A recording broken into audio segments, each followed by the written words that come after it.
My name is Mark R. LePage, and you are listening to EntreArchitect Podcast, where each week I speak with inspiring, passionate people who share their knowledge and expertise, all to help you build a better business as a small firm entrepreneur architect. Today I'm joined once again by Jared Banks, a residential architect, BIM expert, and founder of Shoegnome Architects in Seattle.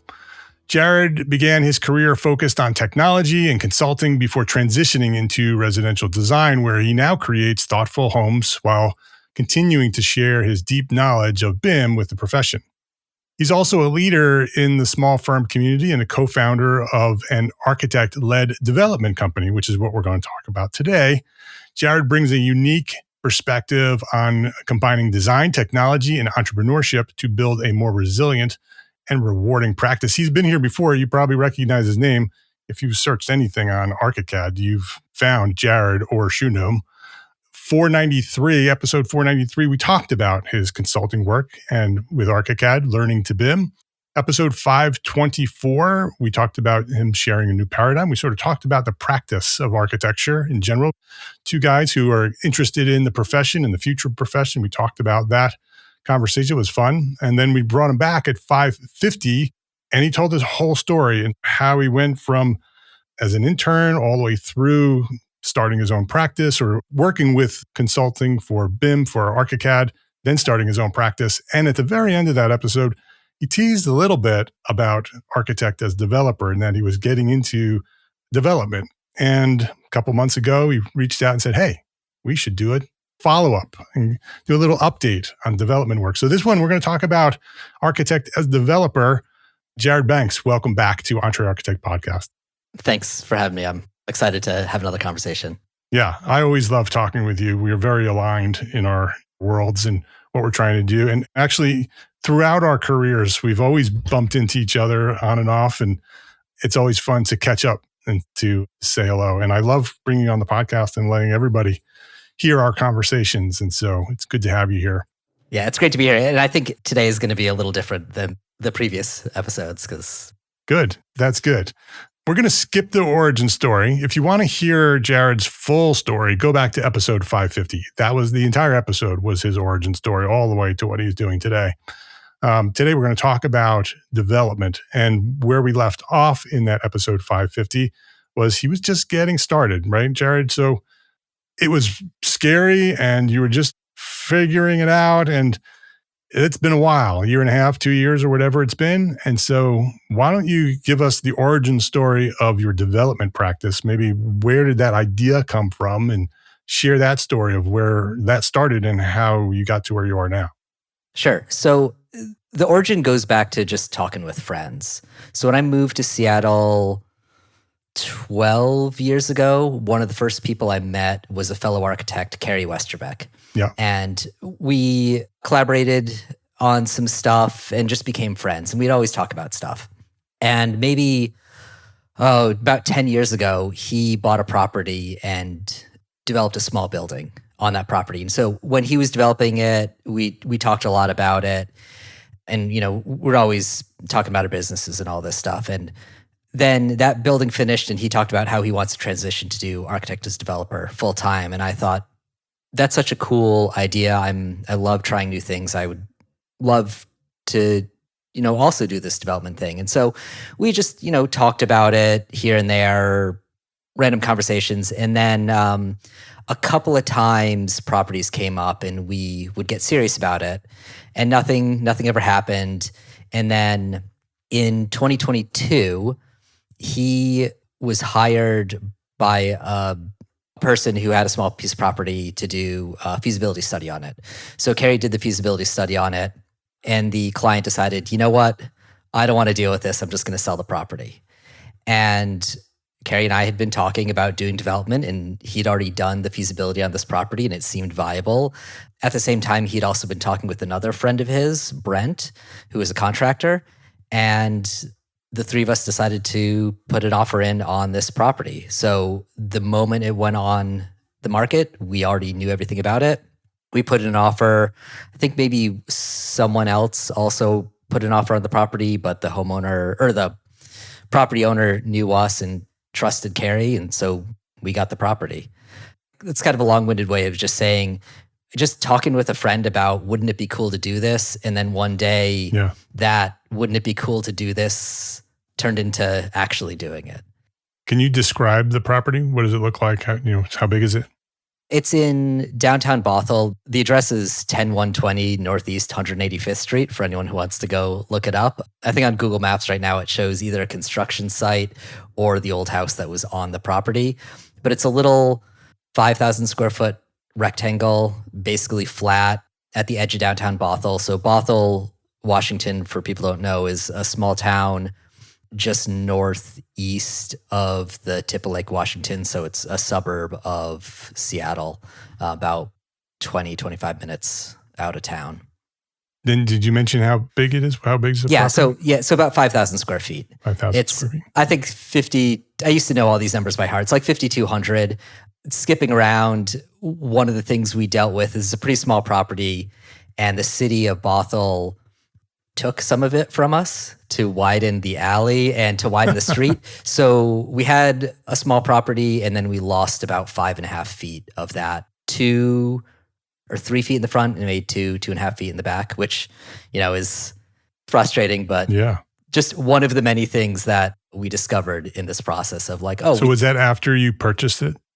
It was. So we'd purchased it. We had done an initial design of the property, and we went to the pre-application. So the city had a first meeting where you sit down with a bunch of people from the planning department. You show them the plans and say, this is what we intend to do.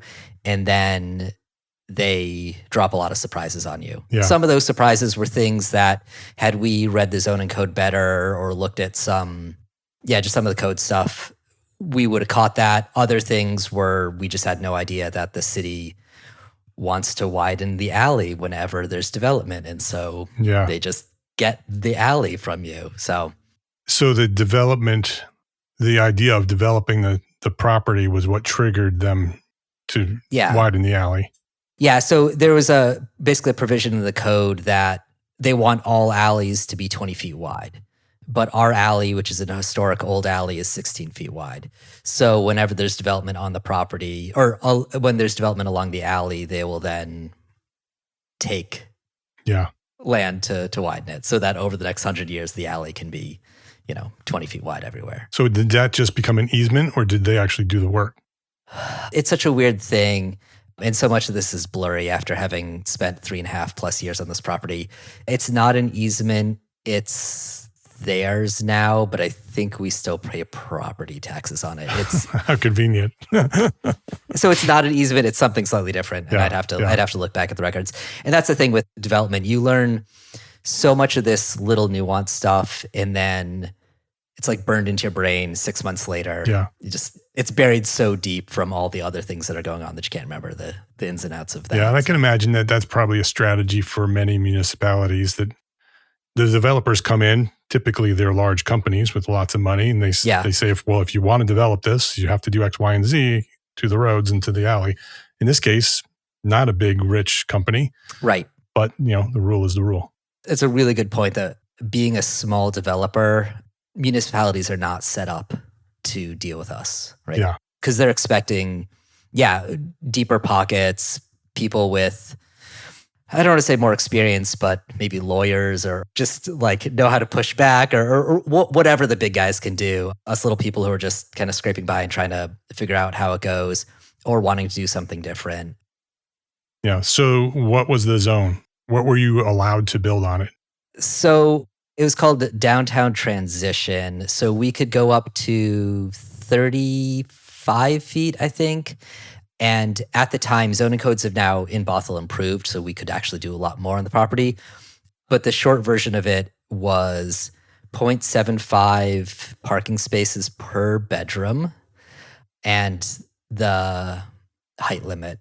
There were some other things like the total square footage, lot coverage, all that stuff. But really the driving factors for the project were the relationship between parking spaces to bedrooms and then the height limit.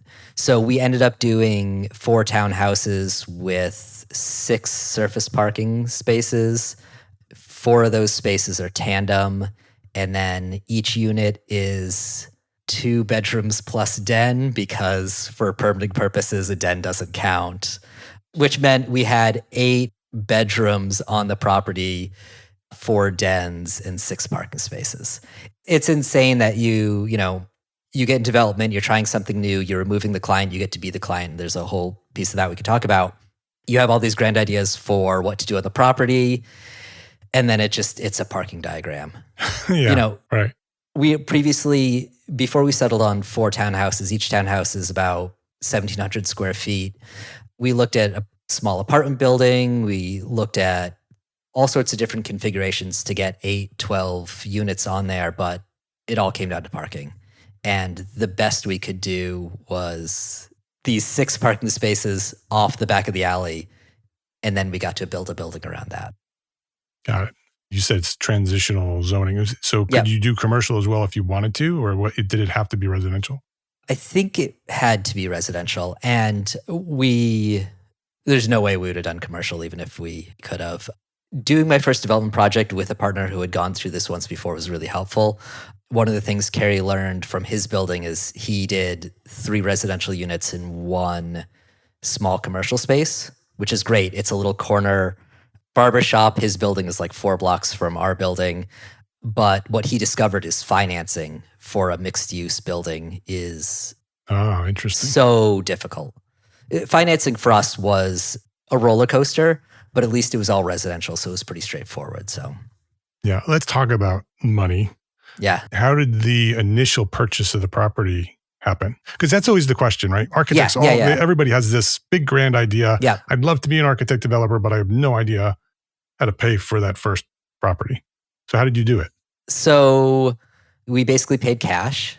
So there's 3 of us partners who all have strong long-term marriages. So there's 3 business partners, but there's also 3 spouses involved as well. There's 6 partners. Yeah, I'd say I'm the partner who's been married the least, and my wife and I will be celebrating 23 years of marriage in June. So this is long-term marriages. Right, so I think step 1 to doing development is have a good partner who has a nice stable job, because that helps. Yeah. But basically, we split the cost of the building, of the property, amongst the 3 of us, and each of us basically handled that money separately, whether it was getting a HELOC and borrowing against our house, taking money out of retirement, whatever. I don't know, the exact details, and I don't know that's necessarily important, but we all basically, the 3 of us took on debt or used assets we had to buy the property, so that our business on day 1, the only debt it had was to ourselves, which we loan money to the business. So theoretically, when we sell all the units, which is we'll get to later on in this podcast, we'll pay ourselves back interest. And so we're at least kind of keeping that debt or that interest within the family. In thirds? Yes. Yeah. So we all own equal parts. We decided that while we couldn't put in equal amounts of debt into the property to buy it initially, that's not split 1/3, 1/3, 1/3. We were going to separate out debt from ownership. And this is maybe atypical for how small developers do it, but it worked best for the 3 of us in our friendship, is that we have equal ownership, but then we have different amounts of debt within the business. So we'll pay off debt, and then we'll split, profits and all the theoretical gains equally. Right. So you are equal owners, not equal debt, but it ends up at the end, right? Because whoever put in the most is going to get the most back before you split the rest of it. So once you had the property and you owned it and you had that in your possession, what's the next step? So the next step for us, and I would do these things slightly different now because, experience and hindsight and all that. That's why we're here, right? To share some lessons. So we bought the property basically September 1st, 2022. And then we were ready for permit June of 2023. And so I'll talk about that period first. The next time I do a project like this, I won't take 9 months to go from buying the property to being ready for permit. I will do that much smaller or in a much smaller amount of time just because time is money. And shaving off 3 months then would have been great, especially on the back end for like the timing that we were finishing construction. What caused the long period of time that you could fix today on the next one? Not knowing what I was doing.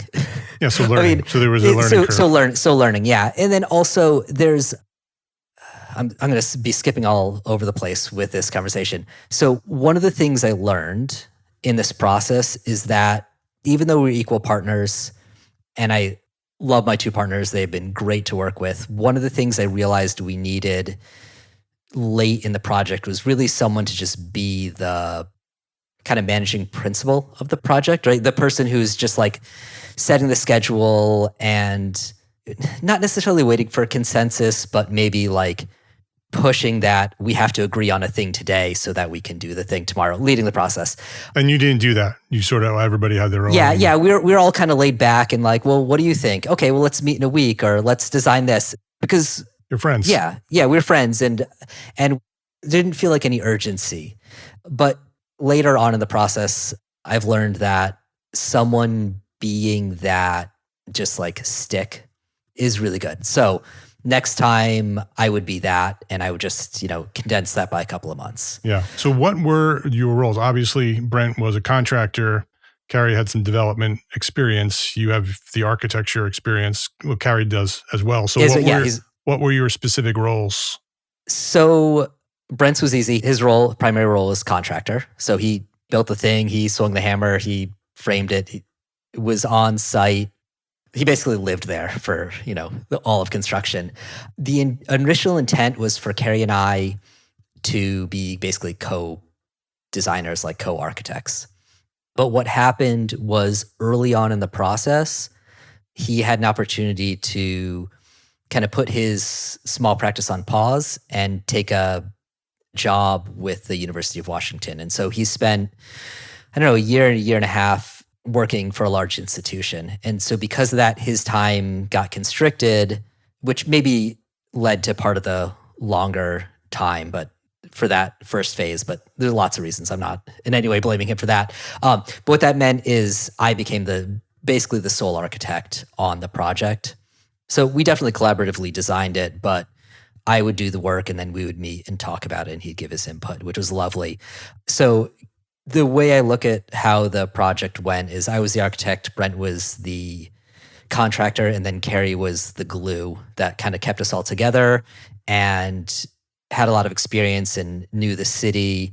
And he was always just good to go for anything. So if I was like, hey, Carrie, can you please do X, Y, or Z? He did it. And so he was just filling in kind of everywhere throughout the project. And both having done development and also he oversaw the construction of his previous project. He has a lot of construction experience. So Brent's on site doing construction, Carrie's doing dump runs, or Carrie's, figuring out ordering for flashing and, doing all those things that are kind of contractor stuff, kind of architect stuff, kind of developer stuff. He's just doing a little of everything.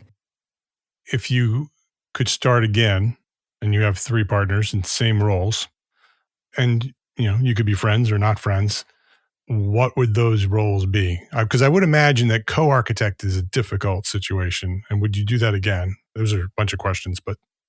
Well, so I don't think co-architect is that difficult. I mean, Carrie and I have been working on and off on projects for so long.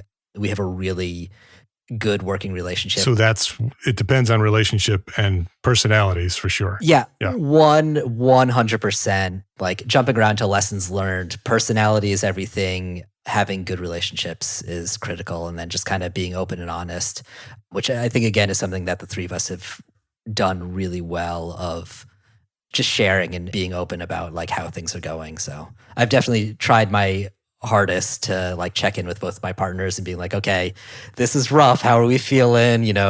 What's everything okay? Just because there were some dark times throughout this whole process. So yeah. So you wouldn't change the roles. The roles, you would do it again the same way. I think so. I mean, really the biggest change I would do with the 3 of us, and whether it's myself or Carrie taking on that role, is just having that point person who's kind of driving the project and leading the business, right? So one of the things we understood that we needed a developer person, we needed a contractor person, we needed an architect person, but the piece we didn't acknowledge early on enough in the process is like we needed a business leader, someone who's looking at it from a dollars and cents standpoint, who's going to talk to the accountant, who's going to talk to the bookkeeper, who's going to, when a lawyer gets involved for reasons, who's going to like interface with them or whatever.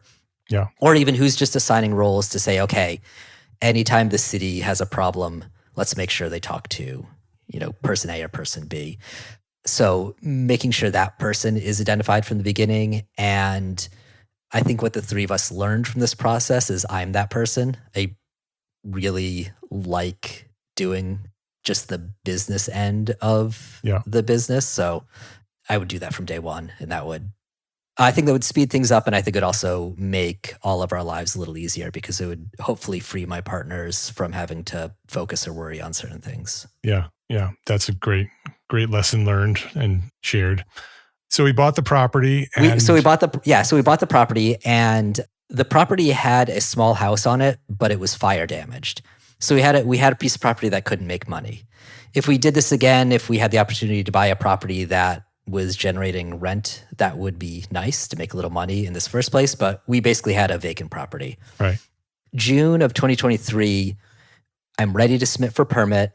And we had been talking to a lender about getting like a bridge loan. We needed a couple $100,000 to pay for permitting and get construction going. Permitting costs were going to be in like the $100,000 to $200,000 range, just from all the expenses of impact fees and whatever. And we were literally in the process of signing loan documents with a lender. And my wife, who is the greatest, is not just signing everything. Because, I should say, every loan we got in this whole project, it's personally guaranteed. So it's under the business name, but it's personally guaranteed by us. So it's like if you default on it, they're taking your house. Right. So it's like it's a business loan, but it really just feels like a personal loan. Which is how small businesses work. Absolutely. And going back to the early part of this conversation, spouses. So it's not just the three of us signing, it's the three of us and all our spouses are also signing it. So my wife is reading through the documents and seeing that it really feels like this loan is to her and all our names are on it because my wife has a nice corporate job. Oh, so she had the most collateral. So she's the biggest fish. If this defaults, she's gonna take care of it. So she's getting nervous reading this, and then there's like prepayment penalties, and basically we were misled by the lender that we were working with. So we were on the cusp of having enough money to submit for permit, and then we had to about face and correct and get out of what would have ended up being a very bad loan situation, which if we were more savvy, if we were more educated, whatever, I'm sure there's lots of ways we could have avoided it. But it's a learning process, and part of being an architect developer is just like barreling ahead. Because if you pause to think about what a bad idea this is, you never would have done it, right? So you kind of have to go in with little rose-tinted glasses and take some risks. Yeah. And have a really smart wife who reads contracts before Oh my God, yeah. them. Yeah, I have a very, very smart wife. So we aborted that and ran away from that loan. It took a little while to unpack that, but then we spent the next 6 months, so the back half of 2023, with no money and figuring out what to do. We eventually found a lender. Actually, I should go back. There was a fourth partner when we started this project. I totally forgot about this. We had a fourth partner, and his job was going to be mystery partner. Yeah, the mystery partner. His role was going to be to find money. And once the deal got moving forward, he did some back of the envelope numbers. We were going to try and do rental property rather than townhouses for sale. And he's like, I don't want to wait this long. I think it's a good thing. You guys should do it, but I'm out. So originally there was a financial partner. Someone who was going to be finances. Partner who's going to help with the financing, which is smart, right? That's actually a good idea. Yes. To partner with somebody that either has money or can acquire money. Right. It turns out we didn't need him because 6 months after this first loan fell apart, Carrie had a connection and we were just going to try and fundraise a little bit of money. And so Carrie's talking to this contractor that he knows and he's like, so how much money do you need? And we're like, probably about $2 million. And the guy said, okay, I'll do it. I'll fund you. So we found this wonderful person who had a long-term relationship with Carrie from previous work. So you did a private loan. And we did a private loan. It was through a bank, so it's like all like properly secured and above board. And it wasn't just like, on a Post-it note, Bob gives Carrie and Jared and Brent money. So how does that work? He just guarantees the loan? Yeah. It basically was like a line of credit that we were able to draw on, and we, sent monthly draws to his secretary. And I don't know if the money was like held by the bank that we went through, or I wasn't too involved with that piece of the puzzle. Good example of why, like, I've been very involved in the back half of refinancing and paying off the loans and working with lenders and everything over the past couple months. But the early parts of that loan, I don't have as much knowledge on. But so anyway, end of 2023, we finally secured funding to build the project. So now we're 15 months in, which again, I would do much sooner, but now we know, and now we have a contact, and we have a track record. So we submitted for permit basically like Christmas Day 2023, got the permit June 2024 and started construction immediately. And then construction went, June, July 2024 to summer of 2025. I think we got our final certificate of occupancy like September 30th, 2025. Any issues in the permitting process? You said it was about 6 months of a permitting process. It was 6 months. I'm trying to think what were some of the delays. Honestly, it was pretty straightforward. Nothing unusual. It was interesting. So typically I do residential work, right?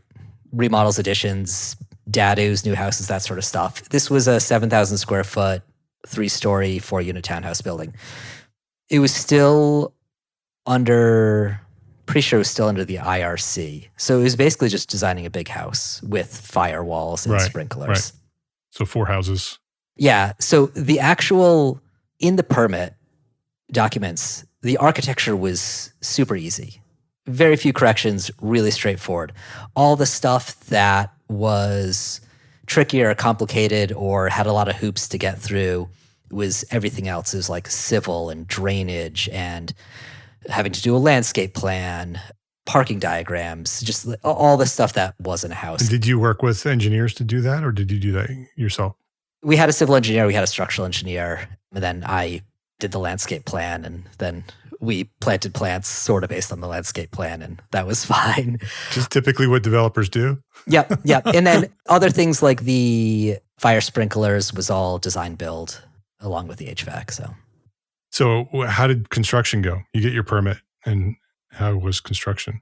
Construction was fine. Like, we're a small outfit. So Brent and his one employee, Edwin, built most of everything. We subcontracted out, siding and like tile and like obviously like a lot of the trades, but the two of them oversaw and built so much. And I think, which is a huge cost savings because it was just 2 guys. In the future, I think next time, we'd encourage Brent to maybe like sub more stuff out or hire crews or just like hire another guy or 2. Cause I think we probably could have done some things faster if, we just had more people on site, but trying to save every penny. And because Brent and Edwin did it, everything is just perfect. It's great to see the measurements of what gets built to just be so exact to what I drew.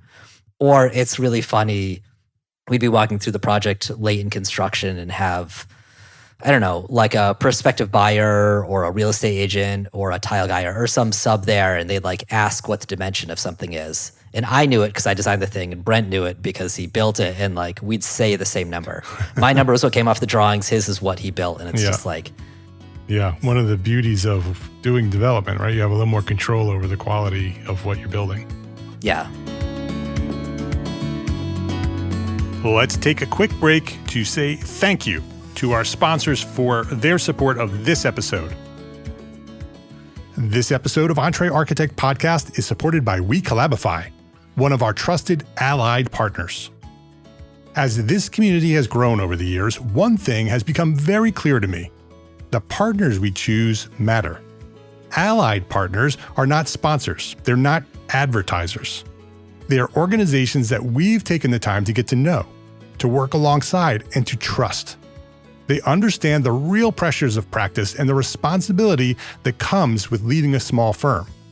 WeCollabify earned that trust by helping small firm owners address a challenge that sits at the center of long-term firm health, building capacity in a way that supports people, not just projects.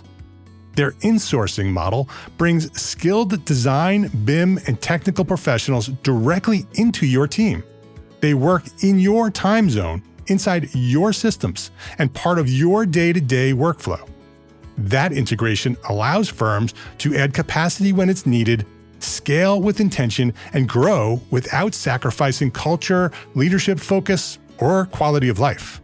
If you're thinking beyond short-term fixes and focused on building a firm that lasts, I encourage you. Go learn why WeCollabify is one of our trusted allied partners. Visit WeCollabify.com/EntreArchitect to learn more.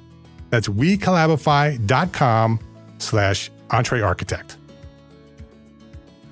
Gain lessons learned and credits earned with Arcademy, ARCAT's continuing education program.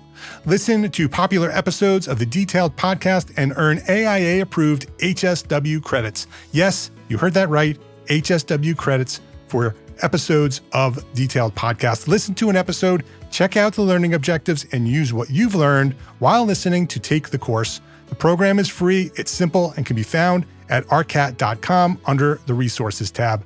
Or just go to arcat.com/arcademy. That's arcat.com/arcatemy. That's arcat.com/arcademy. Please visit our sponsors today and thank them. Thank them for supporting you, the EntreArchitect community. Back to financing a little bit. So, Sure. Did you get paid as an architect? Did you get architectural fees? And did Brent get contractor fees? Not yet. But that's the plan. The plan That's is... the plan. Okay. So what we did is any fees we pay to ourselves, I have documented and we'll pay ourselves at the end. So that becomes part of your debt equation. Yes. Yeah.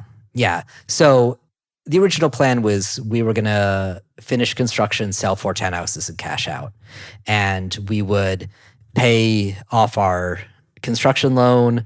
We'd pay off debt to ourselves. We'd pay ourselves interest. We'd pay ourselves like architecture fee and a small developer fee and a contractor fee. Real estate agent would make a bunch of money. Were those fees all pre-negotiated? Did everybody know what those were before? Mostly. Would you change that? So yes, I would change that. Anyway, so all those numbers would come out and then what's left would be the profit that we'd split 3 ways. So positive and negative here. Really enjoyed my 2 partners. We are as closer friends today than we were at the start. That's success alone right there. It is. So I never met Brent until we agreed to work together because he was Carrie's friend. But so he was a stranger on day one. But yeah, we get along really well. We're all still friends. So that's good. And so a lot of this was just like, oh, well, we'll figure it out or, no problem. But if we had that business person who's like, no, right, we're not going to just no problem this. We need to have this documented because we want to be fair. Yeah. So my architecture fee was figured out. So there's a number that theoretically I'll get in the end. Brent's contractor fee is still a little like loosey-goosey that we need to resolve. So we know what it is, but there's wiggle room, which he's going to be fine with whatever. I want him to like maybe advocate for a little more for himself because we need to make sure he's whole at the end. And if you don't share every detail about how much you're owed, it's hard to make sure that we're doing right.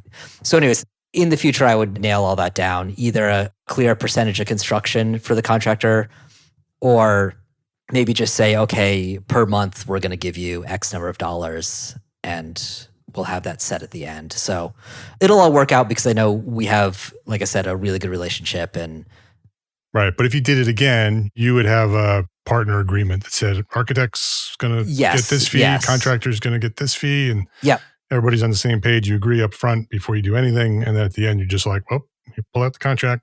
Here's the calculations, done. Right. And a lot of this, skipping towards the end, a lot of this didn't seem like it was going to be that hard to resolve because we kind of knew where we're going to land for selling the units, and like we had a good idea of what we thought we were going to do. That didn't happen. Yeah, I've been picking that up in our conversations. So the idea was we were going to put the townhouses for sale over the summer. So when did you finish it and when did they go on sale? So we got our certificate of occupancy like, I think September 30th or October 1st, 2025. So they're ready to go on the market right around then. There was some last minute things with like cleaning up the site and like a whole other thing with condoization, which took a couple of months, but we were ready to go for sale October. We originally thought we were going to be ready in June, but everything dragged off. Your little guys, you just take longer. So we went on the market the same week as the government shutdown. If you all recall, that we had like the longest government shutdown. It was basically like October, November, December, whatever. Right. So we were on the market during that, and it was an awful time. We got, I think, 2 people lowballed offered us to buy the whole property for a number that we would have lost tons of money. Yeah. So was it the uncertainty of the government shutdown that caused the problem, or? I still don't know. I don't know if it was poor marketing. I'll talk about this in a second. We did the wrong product, or interest rates, or what. Yeah, but interest rates probably impacted it a lot because interest rates are way up and everybody's thinking they're going to come back down. So everybody's on hold. Yep. Interest rates did not help us. In Bothell, no townhouses were selling in the fall. So in the whole region of like the Seattle metro, townhouses are just a much harder sell than they were a year ago. So, we started this project in 2022, and the market in Seattle has been basically gangbusters for like a decade. There's been little blips, but just like, it's not a question of like, how long will it take or how much money? It's just like, what offer are you going to pick after the first weekend, right? Right. So you expected to just put them on the market and sell them by the end of the week. Right. And that sounds so cocky, but like really in Seattle for years, things sold. And if they stayed on the market a little longer, then they just sold for less. But like, there's not a lot of inventory and things turn over. That changed completely fall of 2025. So we were on the market for about 3 months, just dead in the water. So we pulled them all off of the market and we switched to rentals. Renting went extremely fast. It turns out the people who can afford to buy townhouses can afford to rent and are excited to. Yeah. So we're now in the rental business, and we're landlords, which was not what I was expecting. In fact, at the beginning of this project, I was like, I don't want to be a landlord. I want to do the project which we could sell. And because of that, because I wasn't expecting to be landlords, all the projections that I had been running to figure out like how we could make money, how, whatever, didn't incorporate being landlords at the end. Right. And now maybe there's someone who's listening to this podcast who's an experienced developer is like, well, Jared's an idiot. He should have known this stuff. Well, the first-time developer, you don't know these things. You don't know this stuff. And whatever you think you're prepared for, something else is going to show up. So I'm sure had we been prepared for being landlords, something else. So that delays all your payments because that all came from a sale. So now you have tenants. Yep. So how does that work financially? Poorly. So I've run all the numbers, and whoever owns these townhouses in like 5 to 10 years is going to make a ton of money, is going to be so happy that they own these things. And the question now for the 3 of us is, can we afford to own them for that long? To wait that long. Yeah. And I don't know. It's going to have to be like another podcast episode, one that's like cliffhanger. The outcome of this. Yeah. Because this just happened. You're talking about this past fall, October 20, so 6 months ago. Yep. We have all of our tenants in and paying in as of like February. So we're still like getting up and running and have to like send bi-monthly water bills for the first time. Like it's now a full rental property, but we're still, smoothing out all the kinks of what it means. And for the most part, it's running smoothly. There's, one or two issues that, can be, again, a topic for a sequel conversation. But what about now that it's a rental? What about property management? How are you handling that? That is the kind of same three-headed dragon that it has been previously. And so one of the partners, Carrie, lives like 4 blocks from the property. So he can come there anytime he needs.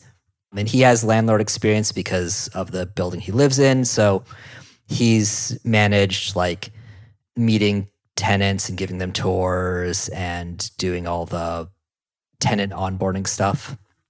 When people have moved in and like the disposal hasn't worked or the oven is giving an error code or there's some like circuit breaker flipping, Brent, who doesn't live far away, shows up and does all that stuff. So he's like the on the ground facilities maintenance guy. And then I do everything else. And so this is where that business thing really came out, is like, my goal is to never meet any of our tenants. Not because they're not wonderful people, but just because I don't need to. I can be the like disembodied voice in the background who reminds them that rent is due. And then everything that can be done offsite, I can take care of. So managing the books or paying bills, paying taxes, whatever, that can be my role. So it separated out pretty nicely during this new phase that we weren't planning on having. And what are you doing in terms of the income that it's producing? Are you just splitting that 3 ways, or are you paying yourselves, or how is that working? I don't understand your question.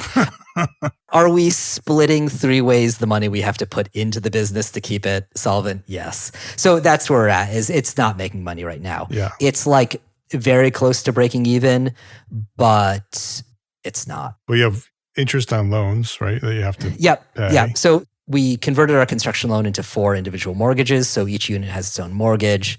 So theoretically, each unit has rent and a mortgage. And those more or less cancel out. But that doesn't include insurance. That doesn't include property taxes. That doesn't include... So you're losing money by doing it this way. We're losing money, but the way I rationalize it is the money we have to put in every month about equals the principal we're paying off. Assuming we're fortunate enough to have the money to put into the business, we're just taking money out of our personal account and it's going into building equity in the building. So theoretically, it's kind of a wash. You're just moving it from one bucket to another. You just when you get that bucket, at the end, it'll all work out. Yeah, it just means instead of the money that we have going into a retirement account or a Vanguard account or a vacation, it's going into this property, which is why I say that 5 to 10 years.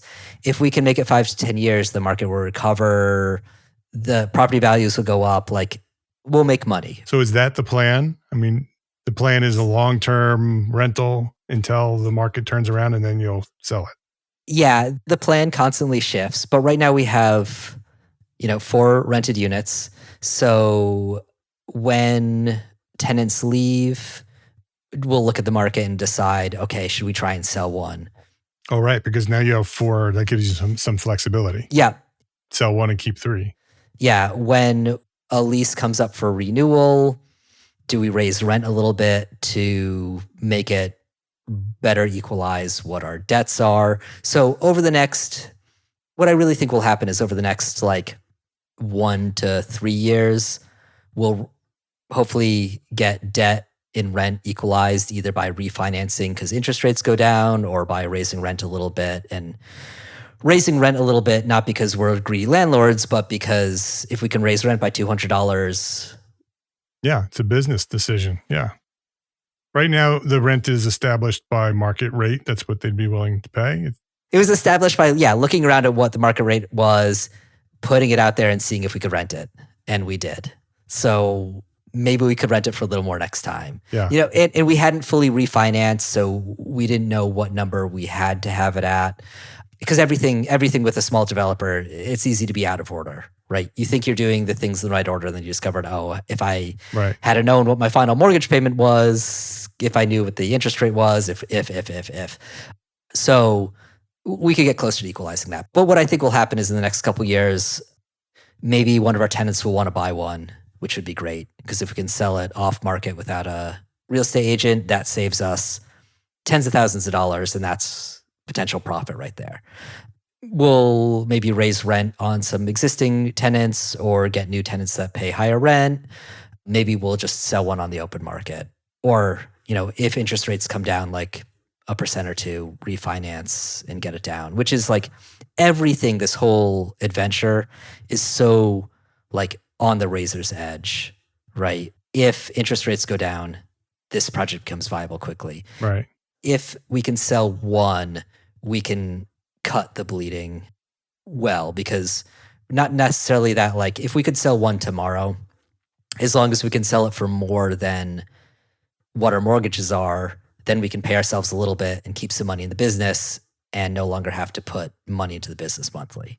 So maybe overall we would lose money because we wouldn't be as profitable, but we could extract money from the business and then have it kind of cost neutral for a year or two.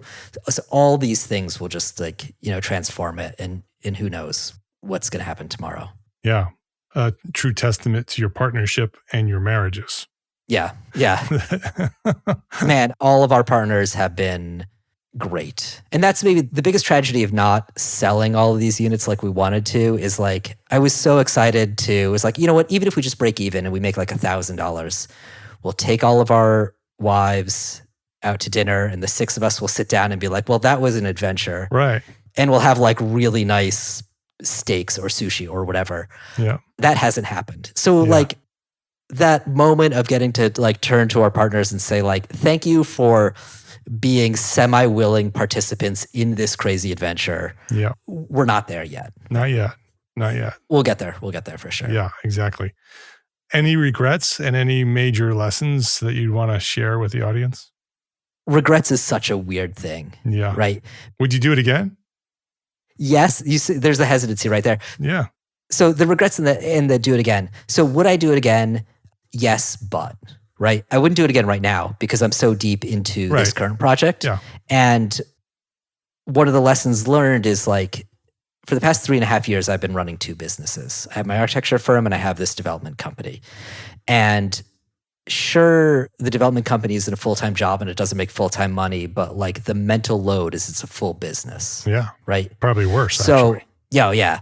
So would I do it again? Yes, but not until this one is wrapped up and not until I have some like breathing room, because this has been a long journey.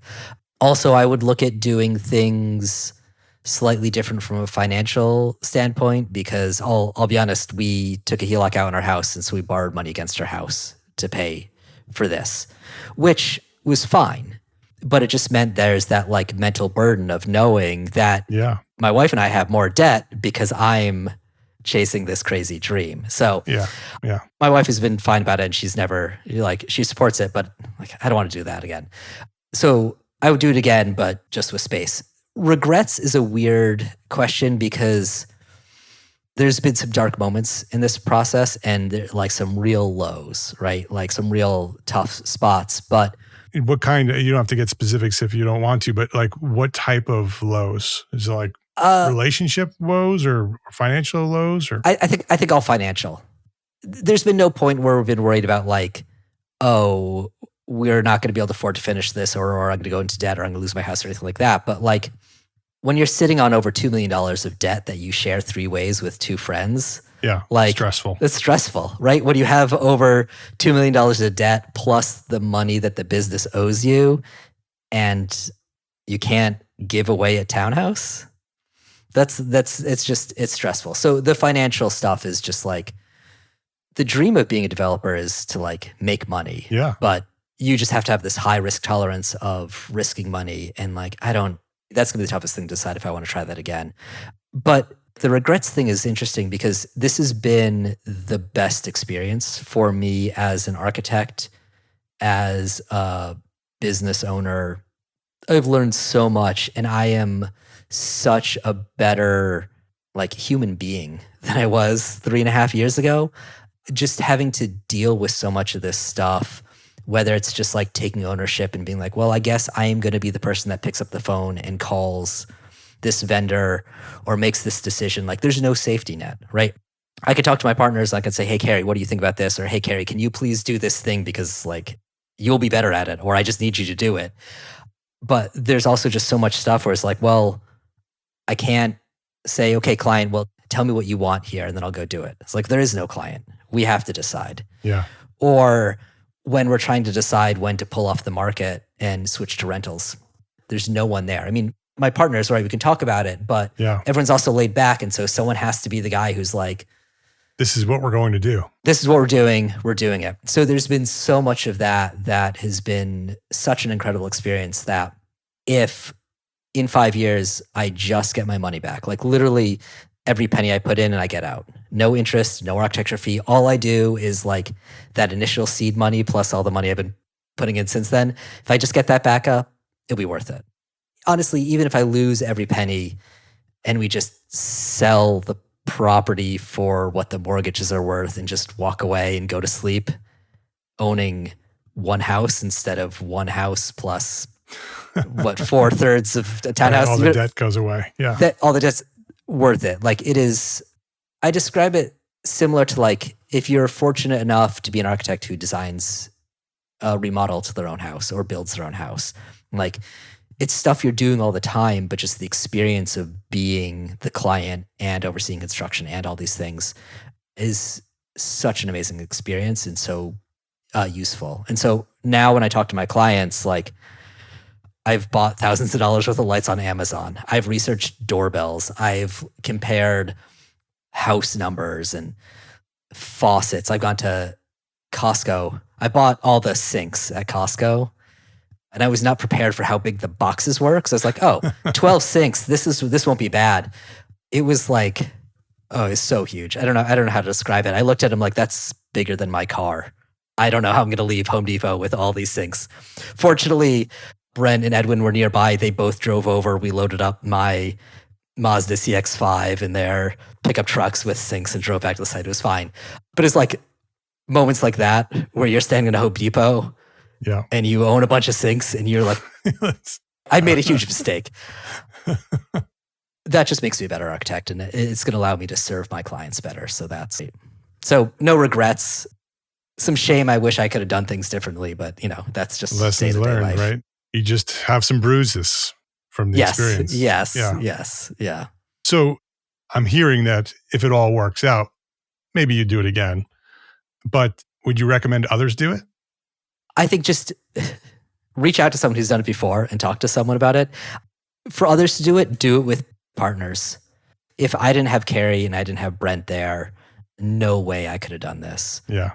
Even with the things where like the tasks that I did all the work for, having their support when I was doing those tasks was so important. So, and in the dark times, you have someone to commiserate with, to be like, why is this happening? Or I'm frustrated that we don't have this yet. Or can you believe that vendor did that or this?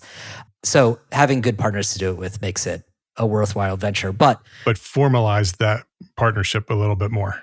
Formalize that just to make your life easier. Yeah. And to protect everyone and protect in the way of just like, you're looking out for each other, right? That's really what it is. You're not protecting each other from each other. Like, oh, you formalize it not because you're going to fight at the end, but like, I want the best for my partners. Yeah. And the best thing for my partners is for them not to have to. Right. Clarity. Yeah. So would I suggest people do it? Yeah. Because take risks, have adventures, but don't go in thinking it's a moneymaker. Don't go in thinking it's going to work the way you want. Don't go in thinking it's going to take the time you think it's going to take. Like, be prepared for the unknown roller coaster that is starting a business, right? Yeah. And starting a business that is unlike an architecture firm that is all intellectual property. You just dig a giant debt hole and hope you get out at the end. Yeah. Very, very different, very, very high risk. Yeah. Another, I wouldn't say regret, but another like eye-opening life lesson is, so if you're going to do architect as a developer, you're doing something different. You're not just doing the architect thing. You're not just doing the developer thing. You're like, I think there's a better way, there's a more interesting way, or there's just a path I want to try and do to kind of fulfill my own curiosity or whatever. So we designed these cool townhouses, no garage, and living is on the third floor. In a market where your competition are basically giant houses squished next together, which have a 2-car garage, a fireplace, the same exact living setup, a very formal primary bedroom rather than 2 bedrooms that are both en suite that could function as primary bedrooms or just roommate bedrooms. Market doesn't like that. So would I do something differently from a design standpoint? I don't know. But would I go in next time with a more clear view that when you do things that are atypical from the market, you need to be prepared to lower prices, justify it, market it harder, whatever. Did you understand the market and intentionally do it differently, or did you just not understand the market well enough to? I think a little misunderstanding the market, a little architectural arrogance, a little like don't care cavalierness, a little of everything. I don't know that we would. So what I would do differently, one of the things that I was interested in doing was all 4 of our units are very, very similar. And this comes from my own architecture work. There's like an egalitarian nature to the way a plan lays out. If I have 2 kids' bedrooms, I want those kids' bedrooms to be equal. Not necessarily identical, but I want each kid to go in and be like, I love my bedroom. Right. Yep. It is different than my siblings, but it is like similar in size, similar in hanging space, whatever, the same number of windows. So there's this like thread throughout my work. And so I thought about the townhouses and like, I'm gonna do the same thing. I don't want to like restrict someone to be like, the adult sleeps in this bedroom or the person in unit A has a nicer unit than B. I want kind of everything to like spread everything out in a way that it makes them all very equal. And what I learned during the sale process is the real estate agents were like, okay, which is the worst unit? Let's put that on the market first. They I'm want like, the differences. You're like, you want me to say which of my kids I liked less? No, I love all my kids equally. I'm proud of them all equally, right? So I would be open to doing a variety of units. And so similarly, we have 3rd floor living on all 4 units. If I were to do this again, I might put living on the ground floor of unit 1 and the 2nd floor of unit 2. Not because one is better than the other, but just to create diversity within the development and provide buyers with different ansers. Yeah, and flexibility in pricing as well. Because if there's differences, then you can justify that this is more expensive because it's different. Right. And if it's identical, they have to be the same price. Yeah, and so there's subtle differences between all of the units. But really, I offered our buyers one experience with 4 slight variations. Next time I would make them more different, and I think it could make for like a different looking building too. So that's where my lessons learned are, is like, oh, if I could just scrap this building, start over, I know what I would design differently. But yeah, well, hopefully there'll be a next one and you can come on again and give us an update on how this one resolved itself and how you started the next one and how you're applying those lessons to the next one. I'm sure it'll all work out in the end. Oh yeah.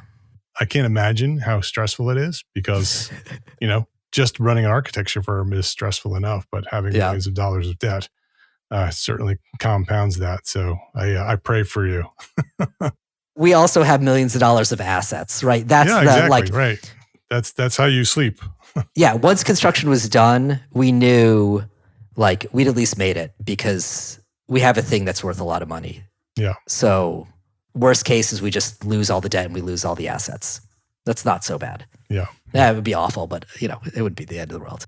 Yeah. Well, any final lessons before I ask you my final question? I think actually my final lesson is going to be the answer to your final question. So you could just ask me the final question. Let's do that. So what's one thing a small firm architect can do today to build a better business for tomorrow? Spreadsheets. This is my answer. It's the lamest, dumbest thing, but it's spreadsheets. So I have built a lot of extensive spreadsheets. I use Google Sheets, but you can do it with like whatever software you want to track income, to track our renters, to track all of the expenses during construction. I have all these crazy spreadsheets that look at, if we sell the properties in 1 year, 2 years, down to 10 years for different prices, all this stuff, just really complicated spreadsheets. And those spreadsheets have kept me sane and have allowed me to forecast out through the end of the year to know what our finances are going to look like. I use them for construction scheduling, for so much stuff. And it's the backbone of this development process. I've probably spent as much time in spreadsheets as I did in ArchiCAD modeling and doing all of that stuff. So falling in love with spreadsheets and doing stuff, and to tie it into like 2026 trends, AI. Yes. Like the greatest thing I'm sure it's in all spreadsheet programs now, is to be able to be like, type into the little AI bubble, give me a formula for X, Y, or Z. Right. And so my spreadsheets have gotten so much better because I don't have to understand the language of creating formulas. I could just be like, give me a formula that calculates this over this amount of time. Right. And there it is. So spreadsheets. All right. I love it. Low-hanging fruit. First time answer for that. Really? Yeah, first time. It's a good one. Yeah, it is a good one. His name is Jared Banks. He's the founder of Shoegnome Architects and the co-founder of 10120. That's the development company. Everything can be found at shoegnome.com. Take a look over there. You can also see his architecture. Are you doing consulting still for ArchiCAD? Yeah, with the market slowing down. If somebody pays you enough. Yeah. I love helping other people. And so when someone's like, can you help me make my business better and talk about ArchiCAD? Yeah, I'm going to probably say yes to that. Yeah, so. Nobody knows ArchiCAD better than Jared. So if you have a question, reach out to him. Shoegnome.com. Jared, thank you. I appreciate you for keep coming back and sharing valuable knowledge with our community. You have taken so many risks and come here and openly share them with our community. It's very, very valuable to anyone who is considering doing something like what you're doing. And so thank you. Thank you for sharing your story and for coming by here and hanging out with me at EntreArchitect Podcast. My pleasure. It's always such a great time chatting with you, and I just appreciate the opportunity to share. If you enjoyed this episode of EntreArchitect Podcast, please share a link with a friend, because that's how we've continued to grow and serve thousands more small firm architects just like you. Thank you to our sponsors for this episode. Links to the sponsors and all the resources we discussed today, they are all available in the show notes for this episode at entrearchitect.com/podcast. EntreArchitect is a proud member of the Gable Media Network. It's the multimedia network moving the architecture, engineering, and construction industries forward through the power of storytelling. You can earn AIA continuing education credits by listening to select episodes of this podcast and many others at gablemedia.com/members. And if you are a small firm architect, listen up. Join us today at EntreArchitect Network. It's the worldwide community for entrepreneur architects. We've been around since 2012, and our basic level is now free to join. Yes, you can join EntreArchitect Network for free. And that gives you access to valuable business resources and our global community of architects. And you can upgrade anytime for live coaching, AIA-approved training, and mastermind support. So visit entrearchitect.com to learn more and to get started. My name is Mark R. LePage. Thank you for listening to the EntreArchitect Podcast. Love, learn, share.